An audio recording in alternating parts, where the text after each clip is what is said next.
Okay, Chad, here she is, looking so sweet.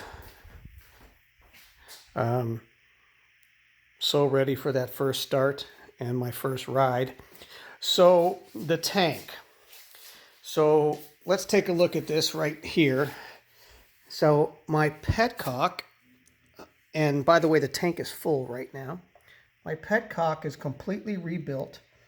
And as you can see, when the carbs were installed back in '85, you can see the vacuum line there that has a heat shrink cap on it. That was capped off by the guys who did my carb installation because the vacuum advance system was completely removed from the bike in a stock air box. And it has the typical reserve, on, and prime.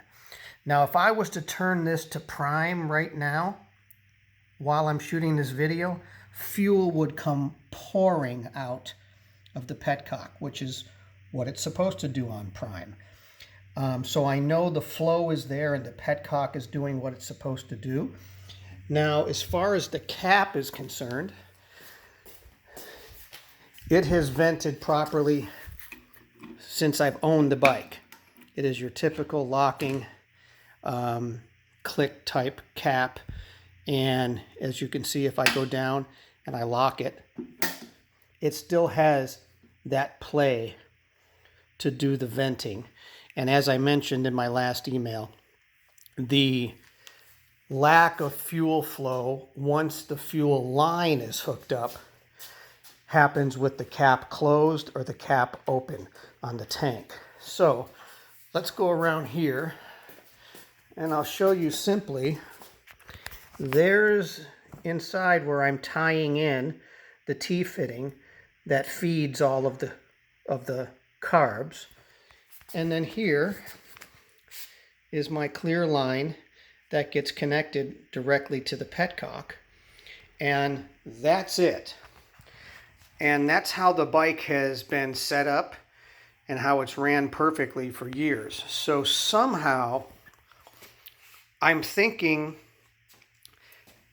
something has to be loosened, like a bowl drain plug drop down, to kind of create some kind of flow. Maybe I even need to just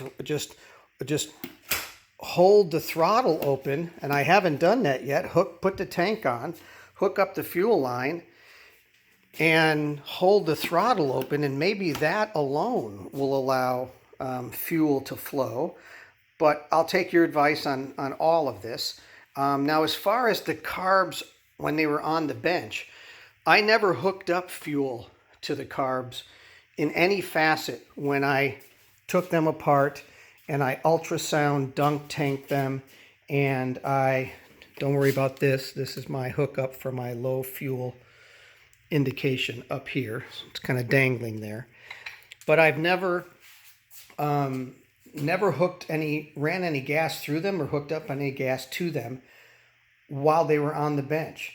Internally, everything is either rebuilt or new, but it's the inside of the carbs are absolutely spotless.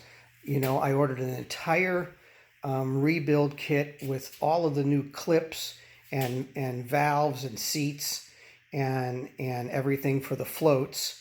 And then all new gaskets, all new, all the new screws that I got for all the caps and below.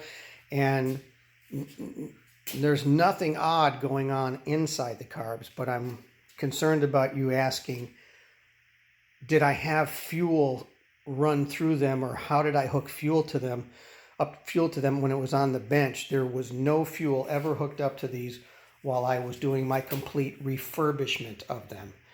So I do believe since the fuel is flowing really freely and fast via the petcock, when the fuel line is not hooked up, I can't help but think that something on the carbs, like I said, needs to help or initiate the draw of fuel, because in my opinion, if I turn that petcock right there to prime, and fuel just comes flying out of that petcock, if I put the tank on the bike, hook up the fuel line, and turn the petcock to prime, fuel should come flying out of that tank and right into this line and down into the carbs. So there's what I have, and I'll give you a call and we can talk about it shortly. But okay, signing off.